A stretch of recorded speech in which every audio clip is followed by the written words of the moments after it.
আমেরিকার সবচেয়ে শক্তিশালী যুদ্ধজাহাজে আগুন, আর ঠিক সেই সময় ইরান সরাসরি হুমকি দিচ্ছে মার্কিন নৌবাহিনীকে।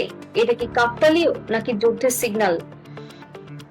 যুক্তরাষ্ট্রের super carrier USS Dwight D Eisenhower repair চলাকালীন হঠাৎ আগুন। ঘটনাস্থল নরফক নেভাল শিপইয়ার্ড, ভার্জিনিয়ায়। আগুন দ্রুত নিয়ন্ত্রণে আনা হয়েছে, কিন্তু প্রশ্নটা অন্য জায়গায়। এই জাহাজ কোনো সাধারণ জাহাজ নয়, এটা এক চলমান যুদ্ধঘাঁটি। মিডিল ইস্ট বহু অপারেশনে ব্যবহৃত হয়েছে, ড্রোন স্ট্রাইক, এয়ার স্ট্রাইক, নৌ অবরোধ। এখন সেটাই ক্ষতিগ্রস্ত। কিছু নাবিক আহত, কিন্তু বড় ক্ষতি কি লুকানো হচ্ছে?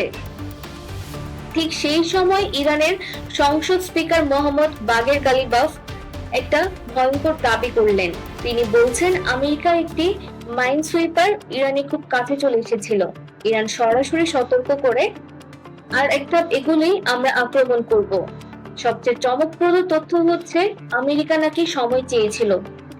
পাকিস্তানি চলা আলোচনায় মার্কিন প্রতিনিধি দল কয়েক মিনিট সময় নেয়, তারপর সেই জাহাজ সরে যায়। ইরান দাবি করছে তাদের রিঅ্যাকশন টাইম এখন আগের চেয়ে অনেক দ্রুত। এই ঘটনা শুধু দুই দেশের মধ্যে নয়, পুরো বিশ্বের জন্য সংকেত। হরমুজ প্রণালী বিশ্বের সবচেয়ে গুরুত্বপূর্ণ তেলপথ। যদি এখানে কোনো সংঘর্ষ শুরু হয়, তাহলে তেলের দাম আকাশে উঠে যাবে, মধ্যপ্রাচ্যে জ্বলে উঠবে এবং বিশ্ব অর্থনীতি কাঁপবে।